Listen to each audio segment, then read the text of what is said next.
A lot of the Vibes Nation have been asking, what is the 12 tribes of Israel? Yes. How do I get to know what my tribe is? How do I know where I fit in? The tragedy of the 12 tribes of Israel and the truth about their vanishing still confuse scholars around the world.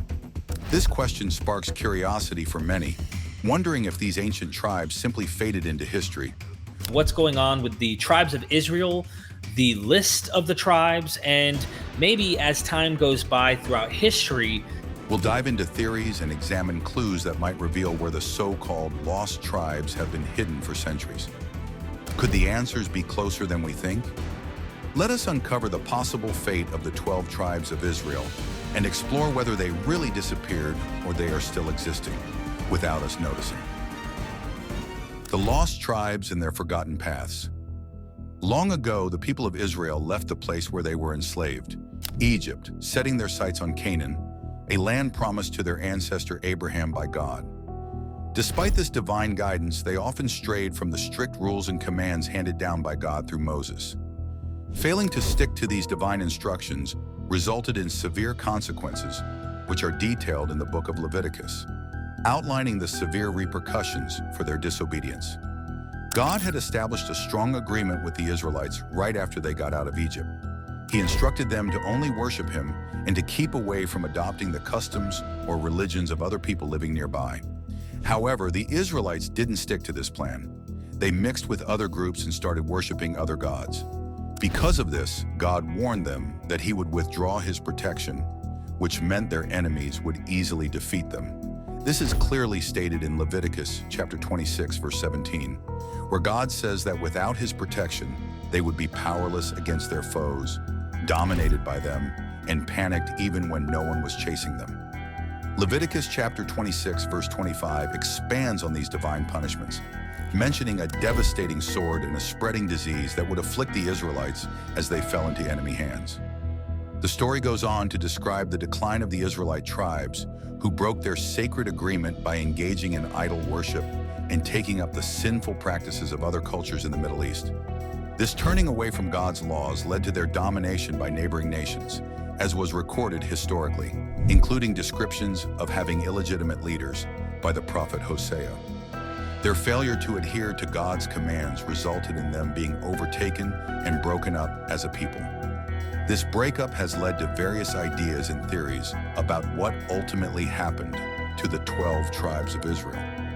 One such theory, quite popular but highly controversial, suggests that these tribes ended up in the Americas and are the ancestors of today's indigenous populations. However, this idea doesn't hold up under both biblical texts and scientific analysis. Genetic studies clearly show that the indigenous peoples of the Americas have their roots in Asian populations, not the Middle Eastern ancestors of the Israelites. Differences in traits and physical features further debunk this connection, as indigenous peoples more closely resemble groups from East Asia rather than those from the Middle East. Additionally, the cultural and technological gaps are telling. Indigenous peoples live with tools and customs that align more with the Stone Age, very different from the Bronze Age advancements possessed by the Israelites. The visual differences are also stark, with indigenous peoples often depicted in minimal attire and vibrant body paints, contrasting sharply with the fully clothed and distinctly featured Semitic peoples of ancient times. These discrepancies underline not just the distinct paths of these cultures, but also the complex history and final whereabouts of the Israelite tribes. The discussion about their fate remains filled with various viewpoints and theories, reflecting the ongoing interest and debate among scholars and enthusiasts alike. As we look back on these historical narratives, it's clear that the movements and transformations of peoples throughout history are subjects of significant fascination and study. The case of the Israelite tribes is especially intriguing due to their significant historical and religious implications, shaping much of our understanding of ancient civilizations and their interactions. Understanding these ancient narratives provides us with a glimpse into the dynamics of cultural and religious shifts over millennia. The Israelites, with their rich history of migration, divine interactions, and eventual dispersal, offer a unique case study into how ancient peoples adapted, struggled, and sometimes vanished from the historical record. Their story, marked by divine promises, profound commitments, and dramatic downfalls, resonates with the universal themes of human endeavor, faith, and the consequences of human actions. In exploring these themes, we gain not only a deeper insight into the past, but also a reflection on the broader human experience.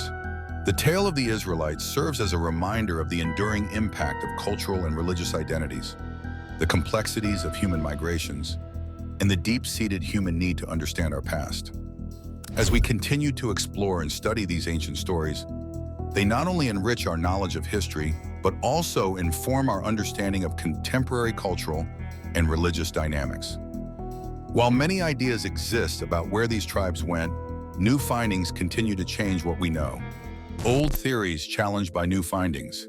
The historical path of the Israelite tribes, from their exodus from Egypt to their strange fates, continues to captivate and inspire investigation and reflection. As new archaeological findings and scientific advances shed light on ancient histories, our understanding of these ancient peoples and their cultures will undoubtedly evolve, offering fresh perspectives on the interplay between faith, culture, and history in shaping the human story. In recent years, as genetic research has improved and spread across different global populations, many older theories about human history have been debunked. One such debunked theory is the idea that the indigenous peoples of the Americas might be descendants of the lost tribes of Israel. This theory has lost favor because genetic links show that these indigenous groups are actually more closely related to Asian populations, not to the Middle Eastern or Semitic groups that historical Israelites belong to. These genetic studies highlight characteristics typical of Asian ancestry, such as almond-shaped eyes and straight hair. Additionally, some indigenous groups have darker skin tones, likely due to historical mixing with ancient African populations, known as Hamitic, who are descendants of Ham. However, these groups still retain key Asian features, linking them to a region historically known as Tarma. Another theory that has been proposed in the linked East Asians, like the Chinese and Japanese, to Canaan's son, Sin. This connection is also considered outdated by modern standards, as it doesn't hold up against genetic and historical scrutiny. If there had been a significant genetic link between indigenous populations of the Americas and groups like current Jews or other Middle Eastern Semitic populations, it might have lent some credence to the theory of these indigenous groups being part of the lost tribes. However, such genetic links do not exist. By contrast, Middle Eastern populations such as Arabs, Syrians, and Lebanese share strong genetic similarities with Jewish groups, which further disproves the connection between indigenous Americans and the lost tribes of Israel. The topic also extends to certain African populations. Recently, there's been discussion about whether these populations might descend from the lost tribes of Israel. This idea, however, stands in stark contrast to the accepted views within traditional Judaism and historical Jewish perspectives. Historians like Flavius Josephus have long stated that Africans are descendants from Ham, specifically through his descendants Cush, Mizraim, and Put, who are recognized as the forefathers of various African peoples.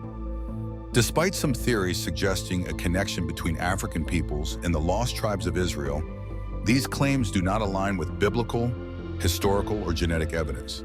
One of the few groups with a verifiable claim to Jewish ancestry are the Ethiopian Jews. Often referred to as Cushitic Jews, their lineage traces back primarily to Cush, a figure who has played a significant role in the ancestry of many Africans, including Ethiopians, Eritreans, and Somalis. This connection places them within the broader historical context of the ancient kingdom of Cush, now part of modern Sudan. In contrast, indigenous peoples are traced back to Tarma, while many Africans are descended from Ham and his sons, Mizraim, Cush, and Put, who are linked to the origins of many other African communities. Another set of theories has tried to trace the lost tribes of Israel to Europe, suggesting that groups like the British or the Anglo-Saxons might be their descendants. These ideas, however, are often based on misinterpretations or outright translation errors, such as the mistaken belief that the biblical description of David as ruddy referred to him having red hair, whereas it actually describes a reddish complexion or sunburned appearance. These theories lack a sound historical or linguistic foundation and fail to match up with the genetic and physical traits of European populations. Despite various speculative theories positioning Jews as lost tribes within indigenous, African or European groups, these ideas more closely resemble urban legends than factual history. These extra-biblical interpretations have been largely overturned by modern genetic research and a better understanding of biblical text. It's clear from the evidence that the indigenous groups of the Americas, such as the Maya, Aztec, and Inca, were well established long before the tribes of Israel formed. Similarly, Black populations in Africa are among the world's oldest, existing long before any Hebrew or Israelite groups formed. These African populations are descended from ancient ancestors such as Cush, Mizraim, and Put. Even with these answers, there are still questions about where the tribes ended up and how they impacted faraway places. The disappearance of Israel's lost tribes. Yet, the question of what happened to the so-called lost tribes remains an interesting topic. Historical accounts suggest that when the Assyrians conquered Samaria in 722 BC, they deported the Israelite tribes to what is now modern-day Iraq and Syria. Given that Assyria was a major rival to ancient Egypt, it's unlikely that these tribes could have moved to Africa through Egypt, as Egypt was under its own governance and would not have facilitated the transfer of captives through its territory. This historical context challenges the plausibility of such tribes reaching Africa through any direct means. This ongoing discussion about the fate and historical movements of ancient peoples isn't just a curiosity. It connects deeply to how we understand cultural and genetic heritage. Tracing the lineage and movements of ancient populations helps us understand more about human migration patterns, cultural interactions, and the development of civilizations over millennia. Each piece of genetic evidence and historical record adds to our understanding of how interconnected our histories are, despite geographical and cultural differences. Exploring these themes doesn't just enlighten us about the past, it also reflects on our present understanding of identity and belonging. The story of the Israelites and their so-called lost tribes continues to be explored not only because of historical or religious significance, but also because it touches on universal themes of migration, adaptation, and the search for one's roots. As archaeological techniques improve and genetic research advances, our perceptions of ancient histories continue to evolve, offering new insights and reshaping old narratives about who we are and where we come from. Is there a basis in the Bible that suggests the so-called lost tribes of Israel aren't really lost, but are actually found in regions like Assyria, Syria, and other parts of the Middle East? Absolutely there is. According to the Bible, specifically in 2 Kings 17:6, it's recorded that during the reign of King Hoshea, the king of Assyria conquered Samaria and relocated the Israelites to Assyria, settling them in places such as Halah, along the Habor River in Guzan, and in the cities of the Medes. Over time, these Israelite tribes blended with the locals who had been living there already, as well as with the new settlers that arrived, including Assyrians and Syrians. This region saw numerous subsequent invasions by various empires such as the Babylonians, Persians, Greeks, Romans, Parthians, Turks, and eventually the Arabs during the expansion of Islam.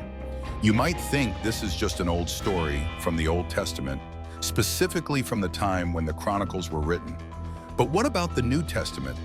Here too we see references to individuals from various Israelite tribes, not just from the tribe of Judah. For example, the Gospel of Luke mentions Anna from the tribe of Asher. Another significant mention is the Apostle Paul, also known as Saul of Tarsus, who hailed from the tribe of Benjamin. These references in the New Testament indicate that the Israelites, though dispersed, were not entirely lost.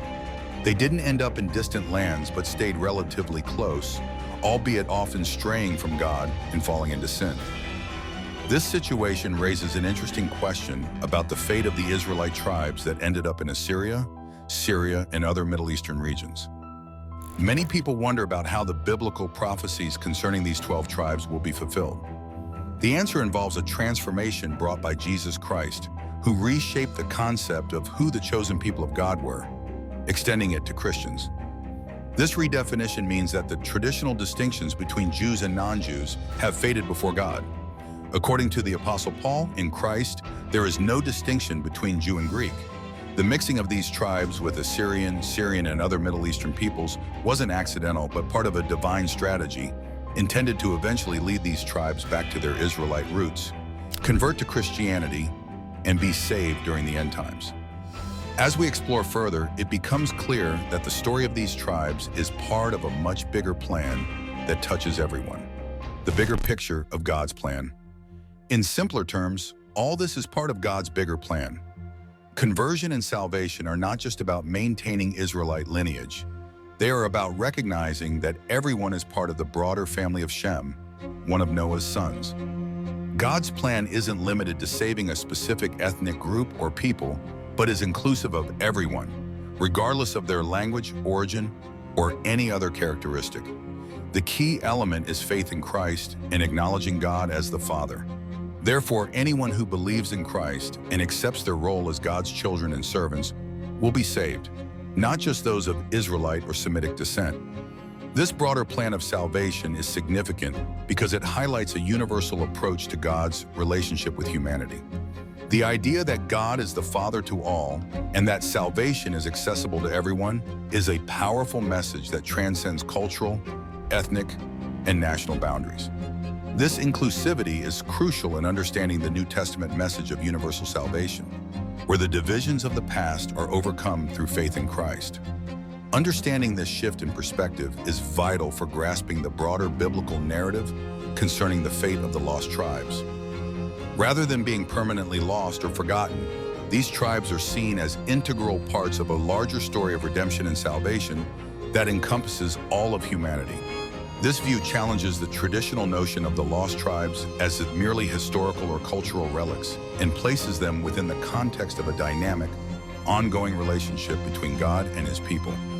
Moreover, the narrative of the lost tribes being located in specific regions like Assyria and Syria and their eventual role in the biblical prophecy adds a layer of historical continuity and fulfillment to the biblical story. It suggests that the movements and settlements of peoples throughout history are not random, but are part of a divine orchestration aimed at bringing about a predetermined outcome that aligns with God's ultimate plan for humanity. This deeper look encourages us to rethink how we interpret old biblical predictions and their significance to our modern beliefs and religious activities. It puts forward the idea that these predictions are more than just historical writings. They are active, dynamic documents that still resonate strongly today. These texts provide more than historical insight. They also guide us in understanding our current situations and what might lie ahead, all within the context of God's overarching plan and intentions. The conversations about the lost tribes of Israel go beyond just pinpointing historical data or figuring out old maps. They dive into recognizing a vast and meaningful divine strategy aimed at uniting all people with God through faith in Christ. This divine blueprint, as laid out in the Holy Scriptures, acts like a guide, helping us see our role in the world and our connection to the divine. It highlights that every person, no matter their background or ancestry, has a place in God's realm. Therefore, the narrative of the lost tribes isn't just a historical recount. It's a reflection of God's continuous interaction with the world and his intent to include everyone in his plan. This broad view of salvation is fundamental to the Christian doctrine and prompts us to acknowledge and accept the wide reach of God's love and salvation. By studying these ancient prophecies, we don't just look back at what was predicted long ago. We also see how these prophecies touch our lives today. They help us navigate the complexities of modern living by providing principles and insights that are timeless. For example, the themes of forgiveness, redemption, and divine guidance in these texts can directly affect how we handle challenges and relationships in today's world. Moreover, this exploration into biblical prophecies shows that they are not static texts meant only for the people of the past. Instead, they are meant to speak to each generation anew, offering guidance, hope, and a sense of purpose. They challenge us to reflect on our actions and encourage us to live in ways that align with divine will, showing us how historical lessons can have contemporary applications. The account of the lost tribes in particular invites us to reflect on themes of displacement, identity, and divine promise. It helps us understand that God's plans are not limited by time or space. Is the questions of the 12 tribes of Israel just a myth, Or could their descendants still be among us today, hidden in plain sight? What do you believe happened to them? Share your thoughts in the comments, and don't forget to like and subscribe for more.